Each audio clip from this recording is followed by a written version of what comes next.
Le saviez-vous, le stress, c'est une réaction normale de l'organisme devant un danger, devant une menace, un défi, mais le corps il va réagir en libérant l'hormone du stress. C'est normal, mais ceci dit, lorsque le niveau d'hormone du stress est trop élevé, eh bien, il devient plus difficile d'apprendre et de se souvenir de nouvelles informations. Il faut surveiller le niveau de stress de vos enfants.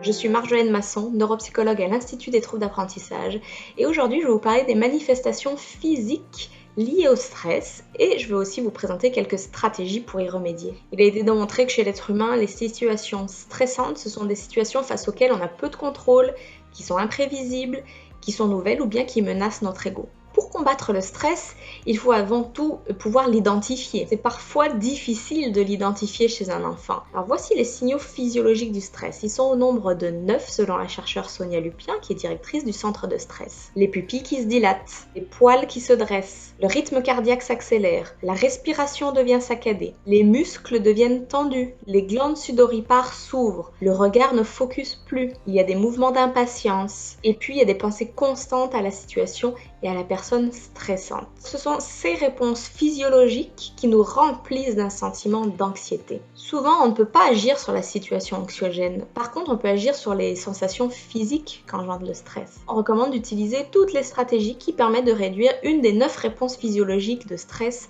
que je viens de vous énoncer. Par exemple, vous pouvez choisir une des techniques de détente suivantes pour aider votre enfant.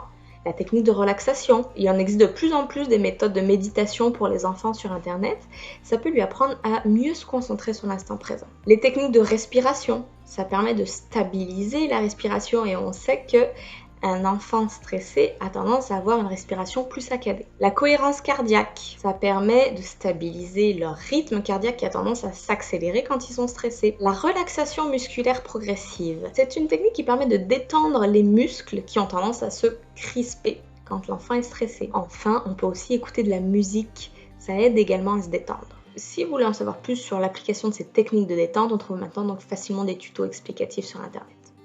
Il est aussi important de combiner une activité physique à une activité de détente. Pourquoi ? Parce qu'en situation de stress, je produis de l'énergie et les réponses physiologiques au stress qui viennent avec. Cependant, si on n'utilise pas toute cette énergie qui a été créée, alors on va conserver les réponses physiologiques au stress qui vont devenir dérangeantes. Il est donc important que votre enfant fasse de l'exercice physique pour libérer l'énergie et contribuer à faire cesser la réponse au stress avant qu'elle ne s'installe de manière durable. Ce qu'il faut retenir, c'est qu'il faut combiner une activité de détente et une activité physique. Ça, c'est la meilleure stratégie.